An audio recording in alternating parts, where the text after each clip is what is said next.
So we went to Swingers the night before. Also, why did we pick that? We don't live near Swingers. It feels right though. It does. Did you get like a burger? What'd you get there? So every time we write anything, we get ranch. Anything that revolves ranch. Okay. That When I die, bury me in a vat of ranch. Oh Yeah. yeah. Yeah. And But we it can has talk to be about that good ranch later. because Yeah. it's Hidden Valley's the Let's- only option. Yeah. Well, there's bottled That's my hot Hidden take. Valley, Hidden and then Valley? there's no Hidden Valley packets are what's good, Hannah. oh yeah, the package. Yeah. The hard-hitting questions. Yeah. This is what people have to know. I'm your daddy.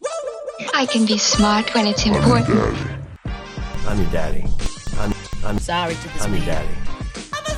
Welcome to Daddy Dailies, a podcast hosted by Not Your Daddy's Films. On a film set, dailies are sent out after a shoot day so you can see the work in progress.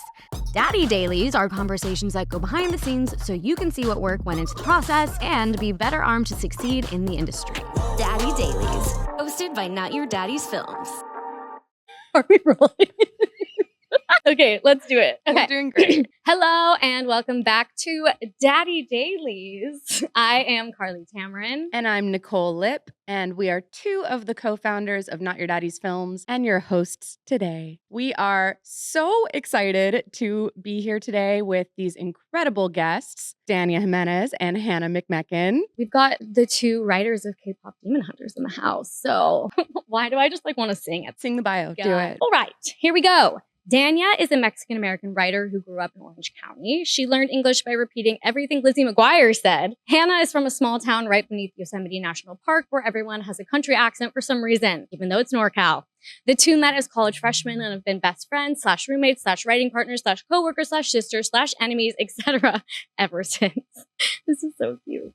The duo most recently named to Variety's prestigious Screenwriters to Watch for 2025 list were just 24 years old when they co-wrote K-pop Demon Hunters, which exploded into the zeitgeist last summer, becoming Netflix's most watched film of all time and topping global music charts with its soundtrack. Since its release, the film has won 2 Golden Globes and 2 Critics' Choice Awards and have earned 10 Annie Award nominations, including Best Writing Feature, as well as 5 Grammy nominations. The film was also named Time's 2025 Breakthrough of the Year. Up next, the duo are set to write... This is so cool. Up next, the duo are set to write Tim Burton's reimagining of Attack of the 50-Foot Woman alongside Margot Robbie's Lucky Chap, who are developing and producing. Previously, they developed a Lord Farquaad feature for DreamWorks Animation, and a Cheech and Chong biopic with Todd Lieberman's Hidden Pictures. In TV, they are writers and co-producers on Brothers, the upcoming Matthew McConaughey-Woody Harrelson show for Apple Plus and Skydance, and staff writers for the Ren and Stimpy reboot for Comedy Central and Paramount Plus. Wow, iconic. Iconic.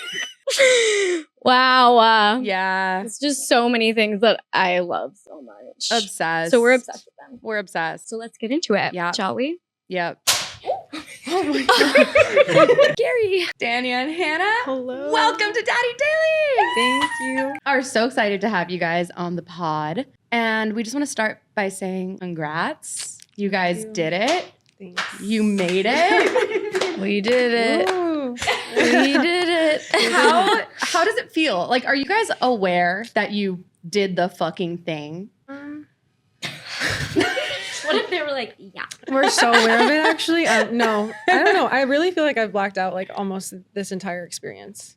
Yeah, I feel like we're still in shock. Mhm. I feel like from the moment it came out, we were like, this is crazy that this is happening. And every time someone congratulates us, we're like, I don't know what to say.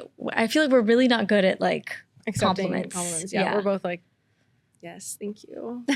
Just so uncomfortable. But also, I don't know if that's something you ever get used to. Also, like, this movie is other level. Like, this is other level. You guys have obviously done so much. But did you expect that this was going to happen? Like, doing this project, were you like, this is it? This is amazing.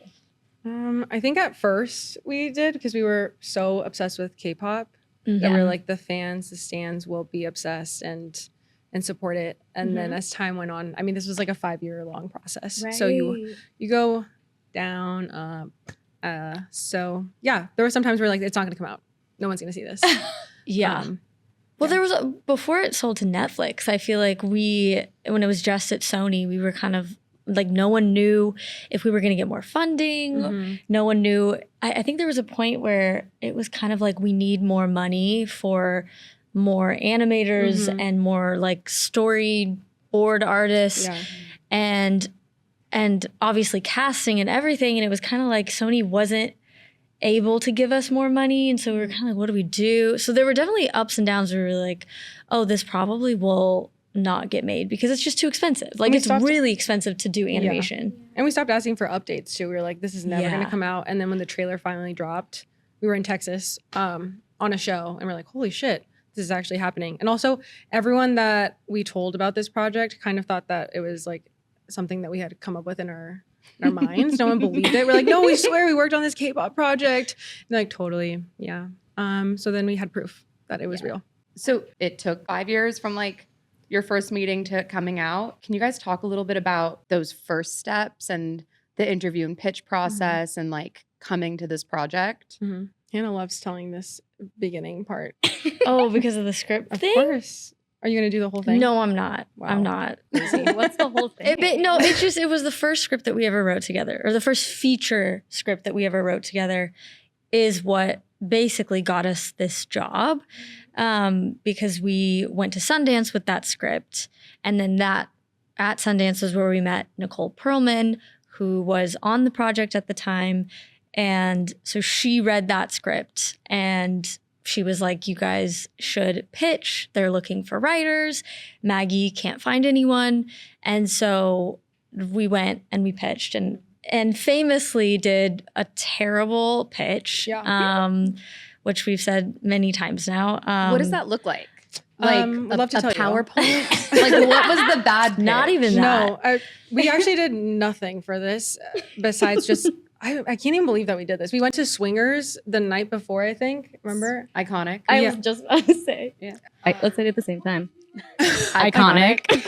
Thank you guys. Thank you.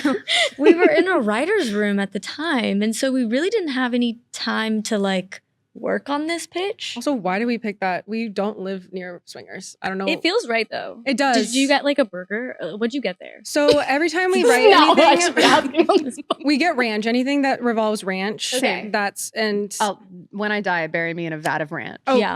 And But we it can has talk to about be that good ranch later. because Yeah. it's Hidden Valley's the only option. Yes. Well, there's bottled That's my hot Hidden take. Valley, Hidden and then Valley? there's Hidden Valley packets are what's good. Hannah. Oh yeah, the package. Yeah. The hard hitting questions. Yeah. You know This what is else what is people good have is to know. Prime Pizza. Have you guys? Oh yes. You order a bottle of that. Yeah. Or Yeah. Wingstop Ranch. Ooh, yeah. Wingstop Ranch That's good is Hidden stuff. Valley powder. Yeah. Hold on. We can't talk about Sorry, ranch right sorry, now. sorry. Okay. go on. Talk crunch. Go on. So you went to Swinger. Oh yeah.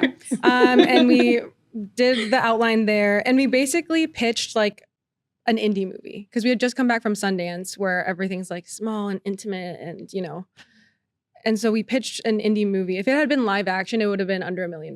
That's how indie it was. What we pitched, it was like a pool party is the final act, like a big blowout. I think we also made it like PG-13R. We're like, everyone's making out.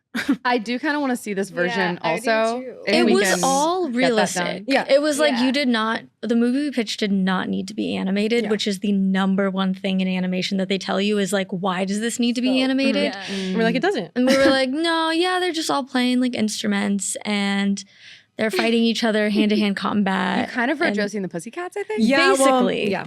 Okay. Basically. And we also didn't even know what a big bad was. They were like, so we need that. And we're like, We're like, are you Really naming the bad. villain Yeah. a big bad? That's so because we cheesy. love the name and we're going to do it.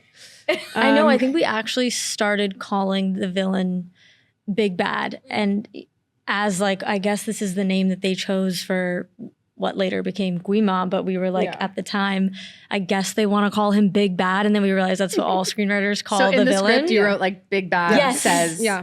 This is also Awesome. always happens to me. It also happened to me in a room, remember, with Dovetail. Oh, yeah. I didn't know that people said dovetails, like so it comes together at the end. So I said ducktails. And then someone was like, you just Still said a tail. ducktails. I was like, I Yeah. don't know what you're talking about. I said That's awesome. dovetail. Yeah. So yeah, it's a lot of faking it. Okay, so you wrote the Josie and the Pussycats Yes. version. And Maggie was like, okay. And also everyone was playing instruments. That's important to say.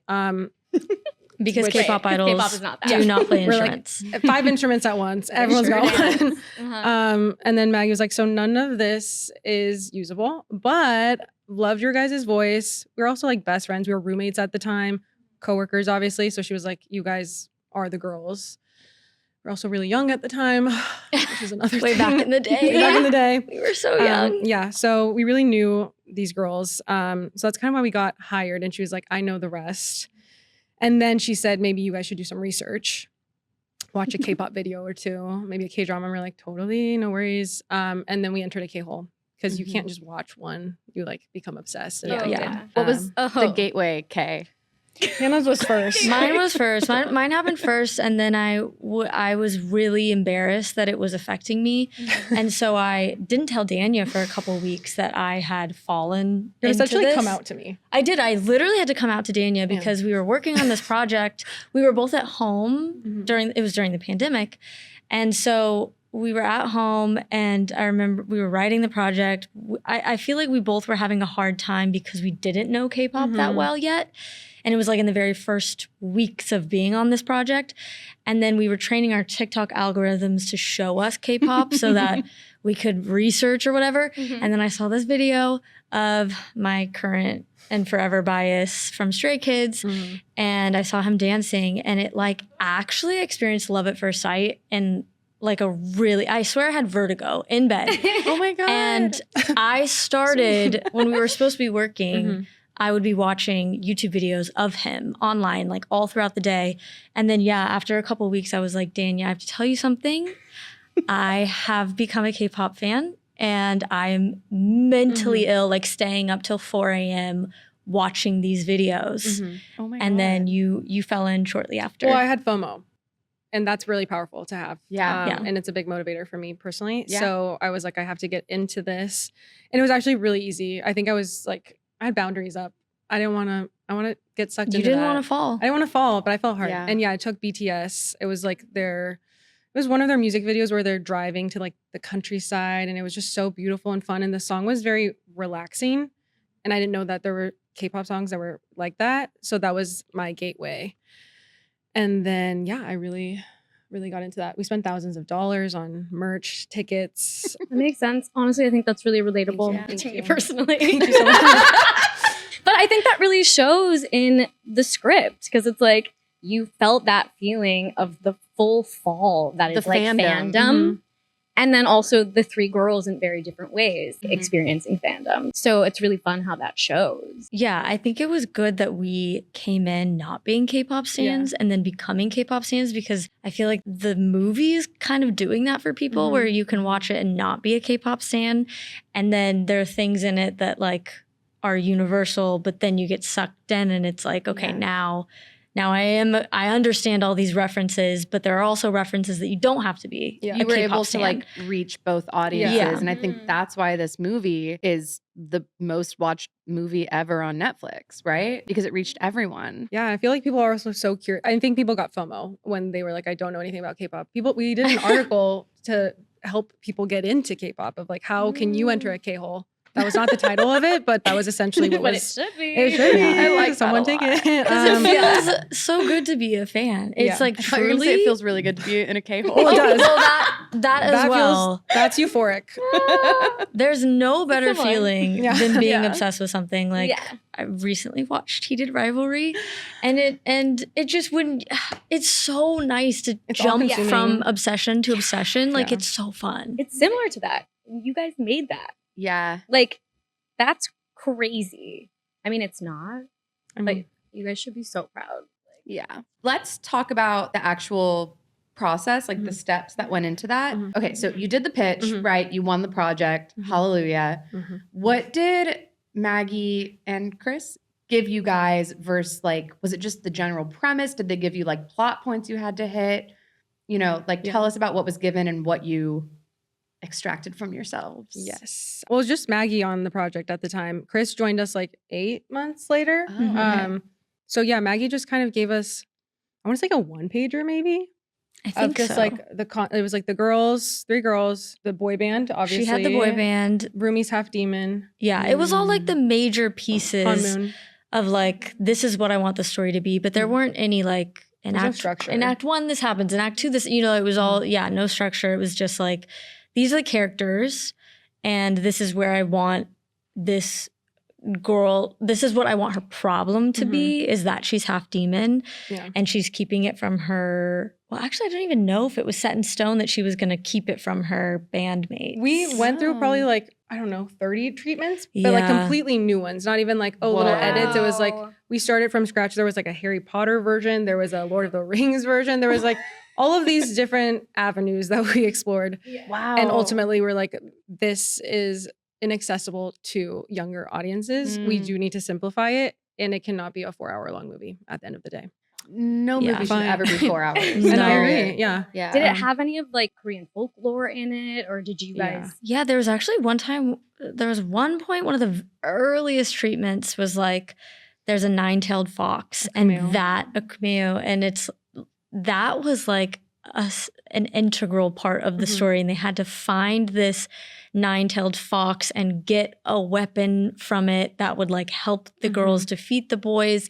But that story was even like, the boys weren't even very involved. It was mainly like a road trip thing with the girls. Not road trip, but like they're traversing through hero's journey. Hero's journey to try to find this fox.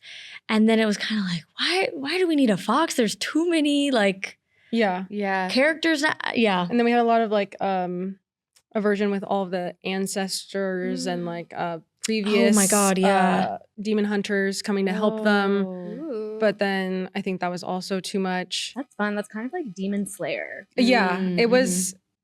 Well, we really did tap into every franchise. Yeah. Oh my God, we're pulling from every major fantasy. But it's not that like anything was bad or that it was just like, for a first movie where you only have 90 minutes or so, a lot of stuff was like, you know what, this just won't fit, but this can be in the back of our heads as like information that we know as we're writing it. So yeah, a lot of stuff was cut. Okay, you figure out the story, the plot, etc. Are you writing in the script like the demon markings are like a glowing blah blah blah this shape, or the animation artists figure that out? Yeah, we talked about it a lot, and I mean, you have like mood boards. We were also pitching what we wanted the boys to look like. I remember discussing how big Jinu's neck should be. That was a whole discussion. His shoulders, how broad they should be.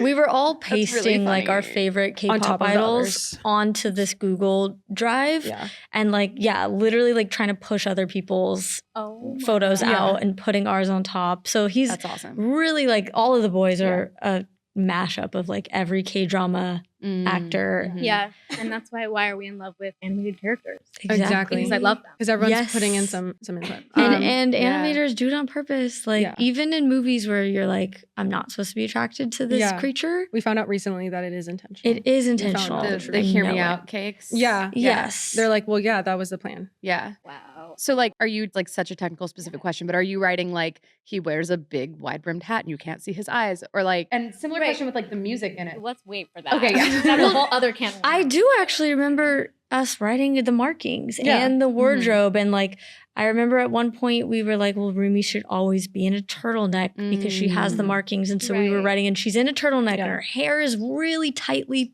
like not ever a hair out of place to show that she's really reserved. And we did at one point the markings were like swirly, and then they were iridescent, and then they were a certain and also color. When you're showing more of her markings, when she's starting to like lose herself, like all of these are discussions that we had with Maggie and Chris, but we tried to agree on it, and then we would read it and we'd be like, oh, that doesn't work necessarily, maybe we should change it to this. Like it was all a discussion and trial and error. And then when the artist came in, it was kind of like, okay, you guys take over. Oh yeah. So Maggie and Chris were kind of like, we're also gonna talk to the storyboard artists about what they think is best. Do you guys think you write more descriptively, visually for animation versus live action?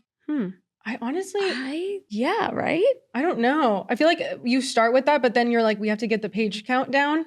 So then you start taking things out. So it's more like to inform other people of what the vision is and for yourself. That's true. I remember our first drafts were very long. Oh, way too in-depth. But then you start having all of the storyboard artists and like photo references and stuff. So then you can kind of take things out. Yeah. Versus live action, you kind of have to keep all this stuff. And Were there rewrites like after the animation started? They were like, oh, yes. I mean, it's going on simultaneously. You're writing and the storyboard artists are animating. We'd watch animatics, then make changes. Like all of that is happening simultaneously.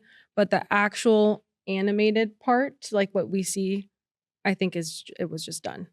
Cool. Yeah. Once it was like picture locked, but because we also weren't on the project for the last year of it. So when they were doing like the final animations, and so I'm sure there was like editing up until the point where it was kind of like, okay, now their mouths aren't going to change, so we can't change the dialogue anymore. But at least in like the first 2 years, we were editing scenes like every other week. Like we would finish a scene, send it to the directors, they'd say, change this, go back. Like we were literally constantly rewriting over and over and over and over and things again. you thought were done and locked, they would be like, okay, so someone actually found a problem with this. Now we have to go back to this. Like it was never ending.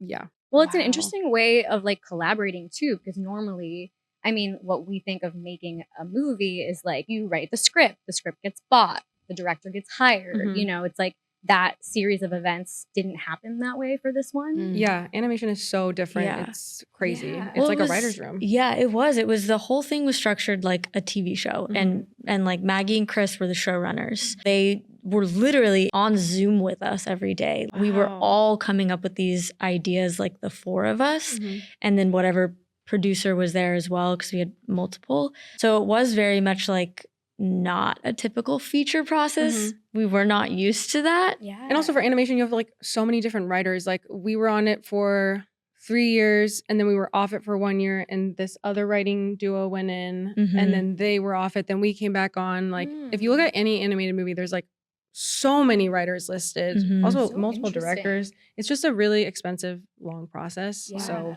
it's just how it always works. Yeah. What does a contract look like for that when you guys first get hired? Is there like for animation versus live action a certain number of rewrites? So if you are a writer, from what I have seen and who I've talked to, you're hired for the project. So it's like you have your treatment, you have your first draft, your second draft, but everyone else is hired weekly.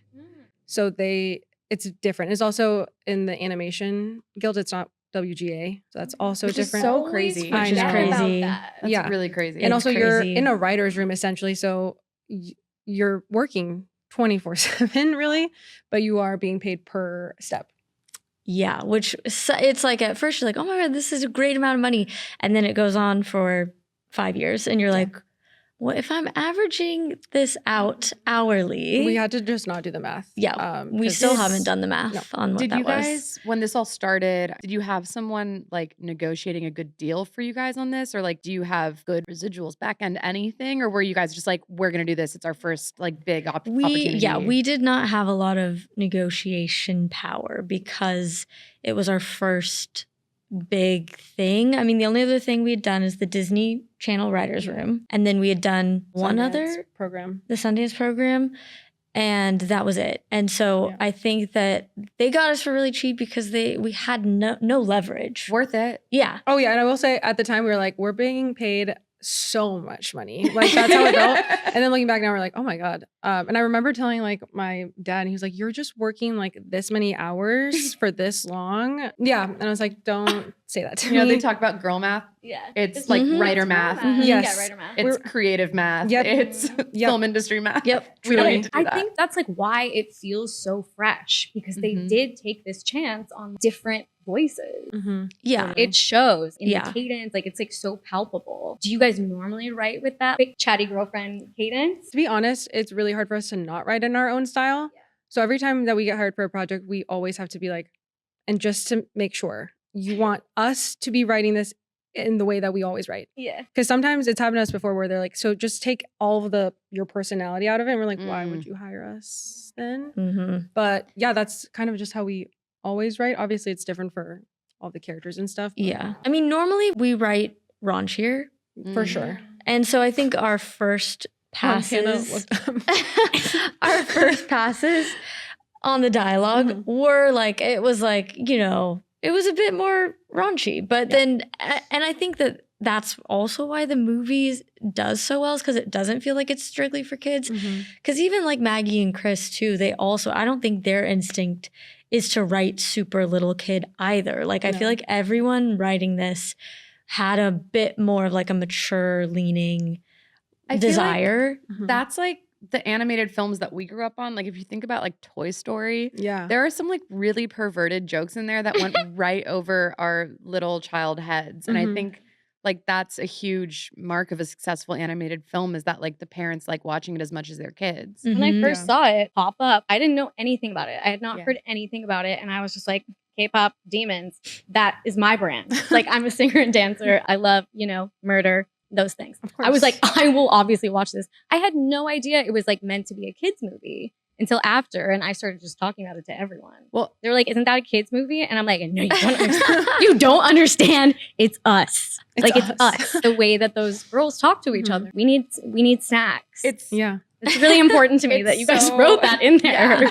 It's so like our Not Your Daddy's Films co-founders Group like chat? it's like our group chat. But like all my friends were texting me like, you have to watch this movie. You're gonna love this movie. And I was like, that's Terry's girlfriend. She wrote that. Oh my God. Um, Nice. so That's so funny. I've been like watching Terry share like little snippets. Okay, for the listeners, sorry, not to put you on the spot, but Hannah's partner Terry is a friend of mine, and so I've been like watching from the beginning every little update that they've posted. I've been like, oh my God, this sounds really cool. Terry's our So- number one fan. Yeah. He- And I'm Terry's number one fan. So and a lot of people are big fan. Yeah, We're big yeah. fans of I know other other people are big fans of Yeah. Terry, not us, but I thought you were serious for a second. I was like, I am a big fan of Terry. love that. Well, can you guys tell us a little bit about your process writing together? Because being a writing duo is such a specific thing. That's so lovely because then you can always sort of like be in a writer's room. But what do you guys do? Do you have a system? You write one scene, you write the other, then bring it together? Like, It depends on a lot of things. How much time we have, how funny something has to be, or if it's more serious. We prefer to write everything together. And if we cannot write it together, then we'll outline it together as much as possible, split it up, and then we swap, and then we have to go through it again together. It ends Are up you being the same amount of splitting it time. up by like scenes, acts, drafts? normally acts. Yeah. We'll do like you do the first half, Mhm. and then I'll do the second half, and then we'll swap, and we'll just keep swapping over and over again until they both feel like both of us. Mhm. You don't get it's not as good because you haven't like discussed every little tiny piece of dialogue and every little like action line that is actually really important. And so it's so much better when we can write it together. But again, if we're on a tight deadline, it's kind of like you need to have two people working at once, and it's not going to be the best that it could be, but at least you're like getting it done in It time. will eventually be good once we Yeah, edit yeah. it together. But also, I will say it's hard to just start a project in general. So to split it up, it's kind of like, okay, I have no distractions. I'm not with my best friend that I can chat about random stuff with. That's So, true. When we write together, it takes so much longer because we are Yeah. also just hanging out at the Yeah. same time. it's like When- us with our company. I know, literally. We have like 1 We're like, we hour long gotta Zoom stop. meeting every Mhm. week that's supposed to be about work, and we're like 45 minutes in. We've just been shooting this shit. No, What Yeah. are we doing? that's catch up Right, time. we're, like, but it's crying. crucial to the process. It's like you need to do that. Yeah. I don't know. But also, But- no one believes that we're working. Like when we lived together with a bunch of other people, everyone would always interrupt, come into the garage where it was our office. Our garage was our office. And be like, Yeah. you guys are obviously just hanging out. I'm hearing you guys laugh. And we're like, no, we're getting You're down to writing business. funny things. You're so welcome. welcome. Yeah. But when you are together in the Mhm. same room writing, nitty gritty technical question, are you like one of you's at the computer, the Mhm. other's like talking, or do you both sit at the computer on the same document? And like that sounds psychotic, but Usually one is typing. No one's asked us about outlining. I feel like outlining, we kind of both do it Yeah, we're both simultaneously. on like Google Drive. Yeah. And we'll be like, for this, should we do this? And it's like, yeah. And then we'll type it. so you're like simultaneously. typing the same sentence Yeah. at the same time. Yeah. But Yeah. with Final Draft, it's hard to do that. I Yeah. know. So we Right. have the the HDMI. We put it up on the TV, and one of us types. It also depends. Like if we have a lot of time, I type Mhm. because I take a really long time, and I'm very particular about. I'm like, I want to get it right the first time. If we need to just start going, then Danya does it because Danya doesn't have OCD, so she I'm she just can going start with it. writing, Wow. Yeah. and I just have to look away. But you give me OCD. Having Hannah Yeah. watching me type, I'm like, look somewhere else. I can't have the pressure. She's like, you chose the wrong word. Actually, like it's really stressful to me. Oh my God. But So, it is, yeah. it's cool though, like that you guys are different, but it comes together and makes such magic. What about, okay, can you each say one thing about the other one that is like a special writer thing about them, or like she is really good at the jokes? What's something that you really appreciate in the other that helps with writing? I can go first. Oh, Mm. okay. Hannah's really good at Hannah's really good at being like, this sounds like an insult, but it's actually the biggest compliment of finding problems. It's so important to have someone be like, this doesn't make sense. Because I feel like my brain doesn't really work that way. I'm like, overall, I'm like, this goes. But once Hannah points something out, we can decide if it could be let go or if it's actually a big problem. But just having someone point it out is so important. Yeah, I am logic police. Definitely, when we're in writers' rooms, I'm like, I am really going to piss the showrunner off. But they love it. Everyone loves necessary. it. Yeah. Otherwise, the viewer finds holes in the story. Like, you plug the holes. Yeah. Oh, yep. She I plugs plug the holes. I find the holes. That's a really good. Yeah. You got a hole, I'll plug it. No, but they love it because also Hannah does it in a way that's very nice and sweet. I feel like if anyone else does it, if I've ever done it, everyone's like, okay, the tone could have done without that. Oh my God. I'm just kidding. Not that intense, but Hannah is like, excuse me, sir. I have a problem to pick with you. So it does work out better for That's Hannah. true. I have to butter him up before I say the thing that is going to unravel the whole episode. Yeah. I feel like Danya is really, honestly, in my opinion, good at everything else. Like, I feel like Danya is really good at dialogue, at jokes, at coming up with actual, like, what's actually going to happen. Thank you. I feel like I'm very good at organizing pieces, and Danya's good at coming up with the pieces. I word vomit. Yeah. Wait, no, hold on. Yeah, I make you holes. do. No, I'm trying to do the plug thing. I was trying to implicate. She vomits onto the page. Yeah. And then I'm like, okay, this is how this is going to Plug the holes and make the holes. Yeah, something. That's what I wanted to do. Yeah, she's making the holes. She does more than She'd be out here making holes.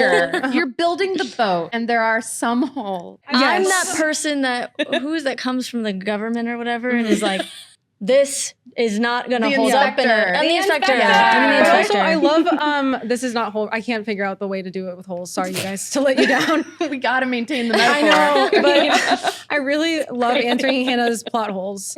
And it's like such a fun, like, it's like my Sudoku. Hannah's like, this doesn't work. I'm like, okay, let me figure this out. I know, and I'm sitting there, I'm like, you're not going to get it. You're not going to get this past me. I'm like, what if we did this? And she's like, no. I'm like, okay.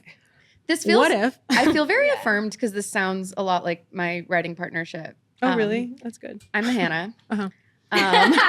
Hopefully, I can learn from you and be as good as you are someday. But she said.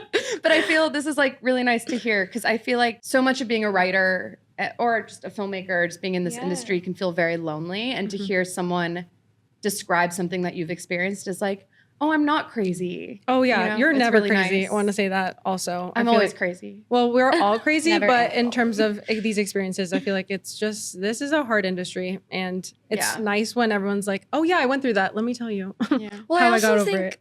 it's really important to know that, like, you're not supposed to be good at everything. Like, Yeah. I don't know how writers that are just on their own, writing on their own, I don't know how they do it because I'm like, I literally do not feel like I have all the skills to be a writer on my own. Yeah. And people that do have every single skill, that have both of those things within them, I'm like, that's crazy. That's a savant. That's a savant. Yeah. I'm like, you are not meant to be good at all of them. Yeah, it blows my mind when people are. It's also such a delight that art, or at least film and TV, like, is and should be a collaborative art form. And how nice that you guys get that. You know, you're never holed up alone with just you and your laptop. Like, that's miserable to me. Some people love that. Good And for them. you guys are having fun, and like that shows. I think that's what I love about everyone that we've met with Not Your Daddies, and just sort of like being a part of developing this next generation of talent is like, we can do it differently.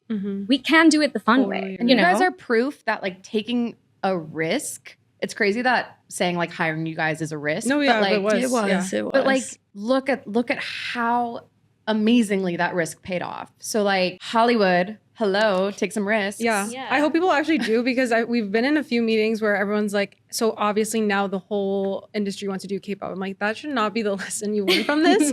It should be to just take a chance on a different topic, a different type of creator, different type of writer. Like every time someone says that, we're just like, you missed the Wrong entire lesson. thing. Yeah. Yeah. What's it like being a duo in a writer's room? It really is interesting because when you're in the room, you are doing the work by yourself. You are coming up with ideas by yourself. You're speaking on behalf of yourself. Like, it's not like we're like, Danya, I'm going to say this now. Do you agree? It's like you are operating in a writer's room as your own individual writer, but obviously you're getting paid half that because you're hired as a team. But it's also like, if I may, I think that the issue here is that people then say, well, you're getting a script fee and that is not fair for you to get 2 different script fees because you're writing a script together. I understand that. So then in my eyes, I'm looking at the camera, it makes to me the most sense that you would do 2 different salaries and then you would split the script fee versus the other way around. Because again, we are not like that's not, I mean, we do like, if we talk shit or something, then we are doing that. But like, obviously. But there are also times in the room where like Daniel will say something that I disagree with. And we'll literally be like arguing in a writer's room in front of people. So it's like, how are you going to say that us two should be getting paid as one person? Like when we don't even agree with each other. So like writers' rooms these days are all different sizes, mini rooms, whatever. But if the room has budgeted to hire 8 people, are they actually having 9 in there because you're both? More. I mean, our last writer's room, random numbers, but you know what I mean. Our last writer's room had 1, 2, 3. Was it 3 slots or 4 slots? No, it was 4 slots and 3 of. Wait, no, hold on. I don't want to say any names, but it was us, it was the guys, and then it was the younger guys. They would be okay with me saying that. We had what's wrong. That is Hollywood. It was a lot of guys. It was a lot of guys. A lot of guys. The older guys, the white guys, the younger guys. Well, I would say like the white guys, but they were both white. I know. There's no way to There's differentiate nothing else I them. could say. And if I said the names, I would love to say the names. They're probably both named David. There were a lot of Davids. Davids. Yeah. Sorry. Dave. That's like the In Family Guy, there was like 7 Daves. And that was only 2 women. And that is 7 Daves, 2 women. But so that room was, I don't even know how many, 4 slots. But because we had 3 writing teams, it was, I can't do math. They really got I can't do math. bang for their buck on that. Someone knows how to do exactly. that. They do. No idea that Yeah. like that. Wow. Yeah. Wow. That's wild. That's how you work around it. That's how showrunners work around it. They're like, oh, really? I only have 5 writer slots. I will hire 10 Only people duos. through all duos. Yeah. Wow. Honestly, so smart for them. A lot of ethics questions here, but it's so hard to get anything made these days that like if that's what you have to do to make the best piece of art possible. Oh, we're grateful. We are grateful. Yeah. Because We love TV. and also Thank when you. you're young and you're trying to break into TV rooms, it's a good marketing tactic. You're like, you can get 2 of us for 1 salary. Why don't you hire us? It's very helpful when you're starting out to just be like, I don't care about the money right now. I just want to be in a room. Yeah. We just want to work. Yeah. Sure. Yeah. Okay, well, I'm gonna transition us into the music because I've been itchy. Okay. I've been itching for this moment. So I am a musical theater girly and a K-pop girly and, all of that. Whatever. Who cares? But I'm so interested in what came first, the chicken or the egg. You guys came into it knowing it was going to have musical elements, right? That was going to be part of the script. Was there anything already written? Did you guys write any of the lyrics or did the music come later and you just write in the script like big song and dance number about this? We knew it was going to be a musical. Maggie knew where she wanted the songs to go, which was incredible. Because we had never written a musical before. I'm not a musical theater person. Hannah is, which was really helpful in this process. I wouldn't say musical theater. Hannah, you were in I feel like theater. you just like outed her. I wish I'm not part of a huge into community. music and I also did theater, not together, no offense. I Listen, also love musical theater it's okay. on its own. You know the songs to like Wicked? Everyone does. I don't. Sorry, You should. cut that out, you guys. I'm scared. In Hamilton, right? You know those. No. Mm-mm. I feel like you're lying. No. You're I feel like we're performing gonna right have to now. cut this whole section, or else We're gonna the get comments are hate gonna. comments. Yeah, be yeah. pissed. We'll keep it in. Just kidding. Give us discourse in the comments. No, I'm scared. So yeah, she knew where the songs were gonna go, and then from there we thought, they would handle that. But And that was like once the full script was written, she knew where the songs were going to go? No, like Or, from the from very beginning. From the Yeah. very beginning, we'd be writing a scene. Like even one of the first scenes we were writing, the plane scene, she was like, so there's going to be a song here. And then she was like, can you guys write the lyrics? Also so funny of her to be like, obviously we have to start with a song. We're like, totally, of course we have to start with a song. Duh. Like we don't know anything. No. How do you, were you writing like generally just like couplets for your lyrics? And then like, how do you write lyrics without having the melody? Okay, so that's actually what we would fight about a lot on this process. But I would just think we write a little paragraph and we say, or multiple, whatever, just explaining what should be conveyed through the song. Hannah, like we already spoke about, has OCD, and also she is a very talented lyricist. So she couldn't help but also write lyrics, which is great if we had the time for that, which we didn't. We did not. So at points I'd be like, I mean, if you need to do this for yourself, go for it. I was writing full songs. She was writing full songs. That's awesome. And they did not need to be doing that. We were not paid enough for that. Like, Were also, you writing melodies? Were you playing instruments? No. Okay. Just the lyrics. But I was like, these lyrics have to, every line has to have double meaning, like, and the syllables have to add up so that if it were to go into a song, it would, you know, Oh my God, this is bringing back work really with bad the memories. melody. I was having a mental breakdown. I know, I'm Hannah's sorry. like, that I doesn't was. rhyme. That doesn't make sense. I'm like, oh my God. I know. That's what they say. Like in a musical, the song should elevate what's going on. Like you sing what you can no longer say with words. Yes. It does make sense. But I didn't need to be rhyming. Totally. You don't have to go I that didn't, hard. I didn't need to be rhyming. And then later, there were obviously like EJ and Ian and all these songwriters and music producers were hired, and they were given the script to go off of and to like read. That's basically why Maggie wanted us to write the lyrics, is that the songwriters could look at it and be like, okay, this is what should be conveyed in these songs. I did not need to be actually writing song lyrics. How much of your actual lyrics made it through? It's so hard to remember. But I do know that the soda pop was always from the beginning, always about consuming and eating something, and like the fans being like something that fills them up essentially. So that song was always about that. There's also a different song for, I mean, there were multiple versions. songs. Yeah. Yeah. And we loved all of them, by the way. Yeah. And they were like, no, more, better. And we're like, totally. Maybe for the That's sequel. so fun. Yeah. And then Yeah. were there ever songs in final phases where then you guys sort of worked backwards and took some of the lyrics that ended up there and put them in your dialogue? It was more so that they took a lot of our dialogue for one of the scenes and put into the song, which honestly, thank God, because it was a scene that was really hard to write in a way that was not cheesy. Because it's between Ginu and Rumi, and It was free. Yeah. It was free. my favorite song. It's my favorite song. Yeah, it's honestly It incredible. makes me and cry. I'm so happy that they did that. Yeah. Because The whole it was scene, everything, so yeah. impossible to do. Oh my God. Because in dialogue, when you're having people be like, now that I've met you, things are different. And like, Yeah. I feel saved and I'm also cheesy healed. police. I'm Yeah, Danya doesn't like I don't know why that just cheese. made me think about Frozen and the, you know, that They're song. like, we finish each other's sandwiches. That's what I was going to say. Yeah. Oh my God. You've got it all memorized. You guys, I don't know where it comes from, somewhere deep. Oh, I feel like you like- low-key have every song memorized. We're so Anyways. close to out of time, and I feel like we have to ask about the just recently announced your new project coming up. Tell us about it. Yes.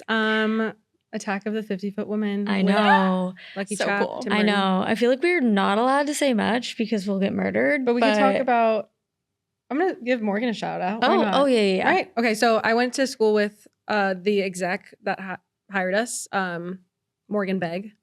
Look at the camera, Morgan Begg. She's gonna have a panic attack. And she knows us really well. She's lived with us, and she just said that we would be right for this project. So we pitched on it, and So cool. yeah. So now all three of us get to work together, and it's just so crazy. I feel like know. this is stuff that we would talk about when we were really young and barely starting in the industry, and it's just so insane that it's happening and I at this know. scale too. With Well, Tim and Burton it's because of, Margot. you know, K-pop. Like, I feel like Yeah. before, like, obviously she's worked at this company forever. We've been writers forever. But it was always like a mutual understanding of like, we are not big enough to write for Margot Robbie's company. So, you know, we understand that it was like we had to reach a certain level before she could even pitch us to her company. We haven't even talked about this with her. No, we haven't. This is the first time she's going to hear this. It was understood. Mm-hmm.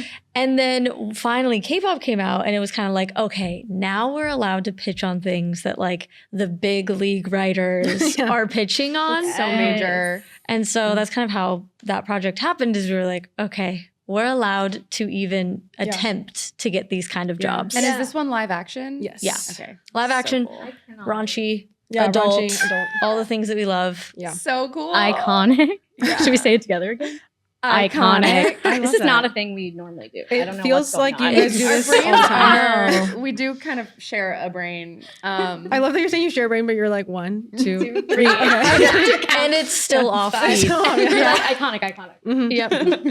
You know, The sentiment it is there. what Anyways, it is. please tell us more. Yeah, what else So, can you tell us? That's it? That's, I think that is. I think about that project. Yeah. What's Yeah. your like timeline? Are you already like do you have drafts already or it like just started? It just started. It just started. And we can say that. Yeah. And we are starting. And we are starting. And we are have started. currently starting. We've started. Every day we've started. Very good. They're out here starting. No further questions about that one. Let's not get sued. What about like, is there anything that you guys have like a collective dream about? Like, oh my God, we would die to do this. I do. I do want to shout out our Cowgirl. Oh yeah. Script. We have a queer Western. Ooh. Mm-hmm. Yes. And also not sure how much we can say about it, but that one we're really excited about because it's big action comedy, music elements as well. A lot of heart. Even though it's comedic. A lot of gore.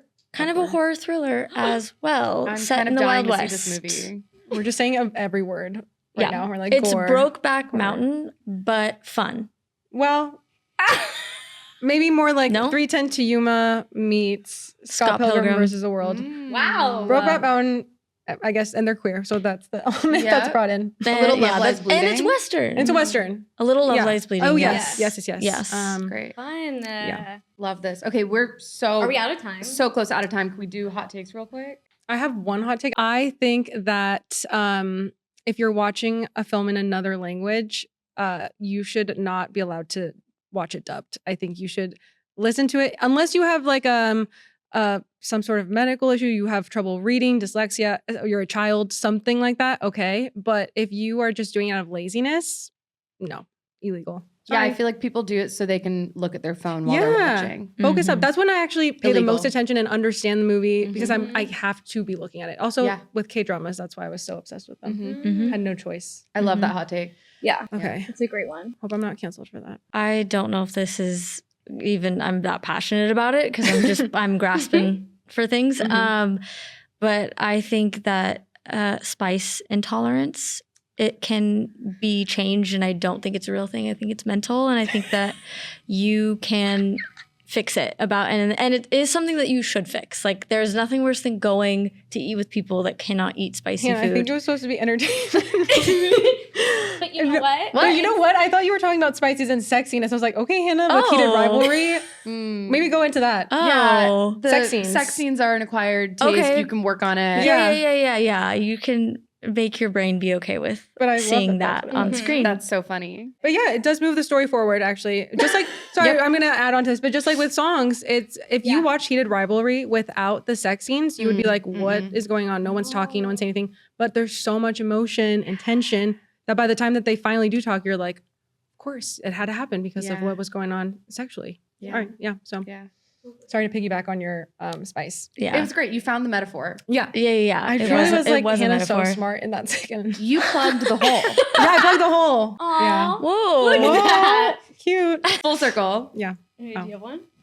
Oh, you go.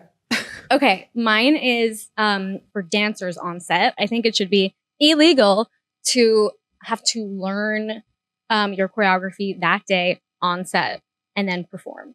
The amount of times, like earlier in my career, like starting as just a dancer, that I would have to, and it's happened like recently, have to learn the choreography on set. You get like an extra bump for different things like concrete or like there's no mirrors, but generally no mirrors. You learn it, you perform it, you go. Like maybe that's illegal. That's the way I didn't know illegal that was a to thing. me. That's horrible. When you saying that, I was like, Yeah. what do you mean? Yeah. That's not It's allowed. insane. Crazy. Well, That's yeah, rude. and it's like if you're not going into a show that's already a musical show, they generally, I have found, don't know how to handle that Mm. because they're not thinking about it. Mhm. You know what I mean? You had time for rehearsals on Emily in Paris, though. I did. Yeah. I did. Did Emily in Paris? I did. I choreographed a number in Holy the second shit. episode, the espresso. It's number. amazing. Oh my Wait, god. Wait, what Uh, season? Episode? Most This recent. most recent. Oh my god! Okay, I'm Yeah. gonna go home and watch it. Yeah. Oh my god. But we did. We actually had and I was like, this is the most rehearsal I've ever had for anything. We had 2 days of rehearsal, which is not normal. And I was like, yay, you're up. I was like, we're in Rome and we get rehearsal. Like, Oh my this is god, that's so fun! You went to Rome for this. so fun. It was the most fun. That's a dream. Yeah. Wow. Living her best life. I'm so Mhm. proud of her. oh my god, yeah. damn. Okay, I'll do mine super quick and I might piss a lot of people off. But I think if we're just gonna call everything illegal these Yeah. days, I think it should be illegal to make a movie over 3 hours. Oh, yeah. Yeah. Yeah. Like, if it takes you that long to tell your story, make a mini series. Mhm. Mhm. Or if you can't figure out how to get your story tighter than that, you're not a good director. Mhm. Whoa, hell yeah. I Also- agree. Take. If you have to put an intermission into your movie, Unless unless you're watching hot people fall in love. Hannah's really on this. Take I'm today. sorry. I'm Yeah. in my fangirl era again because of Heated Rivalry, where I'm like, I would watch 4-hour film of them having sex. I would too. Yeah. The same way I would sit down and absolutely watch the entire series start to finish like a movie. Mhm. But they made it a series because they're smart. That's true. Yeah. And that's true. Yeah. Yeah. And I just have to say, like, there have been many movies that I have watched that are over 3 hours made Mhm. by wonderful middle-aged white men who I love. So I'm not trying to hate on Mhm. some of my heroes. I just think it's time that we all make movies shorter. Mhm. Well, maybe be self-aware. Be like, am I one of the people that can get away with this? I don't think they can Be get away honest with it with anymore. yourself. You're saying there's I don't think no they're self-aware. excuse. Yeah. And then you can't do it then if you're not self-aware. amazing. Yeah. Yeah. I'm not This could naming be 7 names. hours. Name names. Yeah. I'm not That's naming great. names because I have learned a lot and like have mad respect for a lot of the men who are still making movies over 3 hours long. But notice that women don't do that. True. We're not wasting Oh. time. So we're gonna end the podcast Okay. on that Amazing. note. Because women are the smarter. You know what? We're gonna move on. Okay. Yep. Can you guys tell us where our listeners can follow you? What are your social medias? Mine's just my name. Got it early in high school, so it's my full name, just Danya Jimenez Mhm. on Instagram. That's awesome. My TikTok, you guys don't want to see that. So My TikTok and my Twitter are just secret for K-pop related things. Mhm. And my Instagram is just my name as well, Hannah McMechan. All right. And make sure to stay up to date with Daddy Dailies on Instagram and TikTok at Daddy Dailies Pod. And you can also follow Not Your Daddy's Films at NYD Films on both Instagram and TikTok. What about And you? oh, yeah, you can follow me. My Instagram is not my name because I'm not that lucky. It's Flower Hits the Big Time. And that's a story for another day. Ooh. And my Instagram and TikTok is at the Carlye Tamarin. Thanks, guys. Thanks for coming, you guys. Thanks for having us. Should we do a quick dance number before you go? Totally. 5, 6, 7, 8. What? We're going. Daddy Dailies is a production of Not Your Daddy's Films, a social impact organization dedicated to educating and empowering women and non-binary creatives in TV and film. If you like what you heard today, click subscribe and leave us a positive review. If you want more Daddy episode insights and to be the first to know about in-person events, follow Daddy Dailies Pod and NYD Films on Instagram and TikTok. Daddy Dailies is edited by Vika Stubblebine and Carlye Tamarin. See you next time, Daddy.